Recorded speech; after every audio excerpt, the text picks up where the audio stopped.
Most of us need to see this, and this is probably one of the main points I want you to see, is that God's people pray out of love. We don't pray in lust. Like most of the things that I used to pray for was things that I lusted for.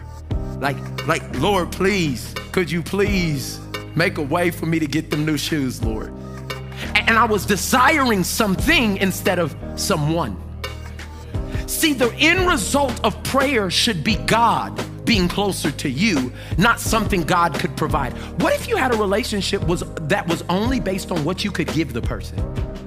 Like, what if they came up to you all the time and they were like, hey, what's going on, Becky? I love you. You look cute. Can I have your hat? Could you provide for me this? Could you provide? That wouldn't be a real friendship. That would just be a business partner. And that would be transactional. And when you needed to call somebody, you wouldn't call them because all they wanted you for is what you had. I wonder how God feels. When people, the only time they talk to him is when they need him to save them.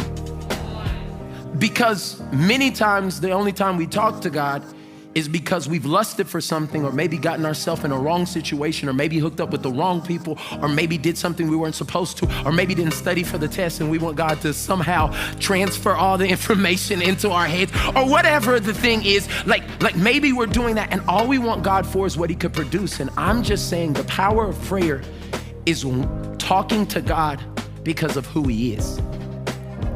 And what I'm saying is, when you communicate with God daily, when you humble yourself, when you turn from your wicked ways and God starts to hear you, then he starts to heal you.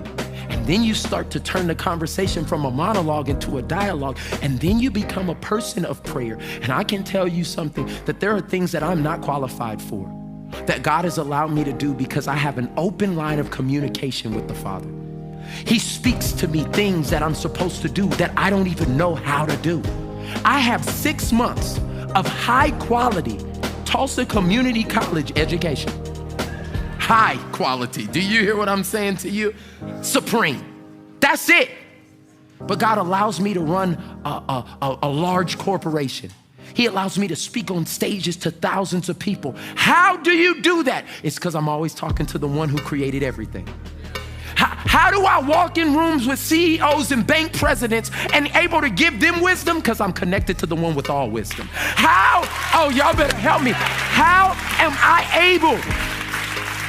I able to be sensitive in a situation I've never been in before? Because the Bible tells us that Jesus, he walked through everything we had to walk through. So he knows everything what we've gone through. And when I'm connected to him and I'm talking to him, he'll give me wisdoms in situations that I've never been in before.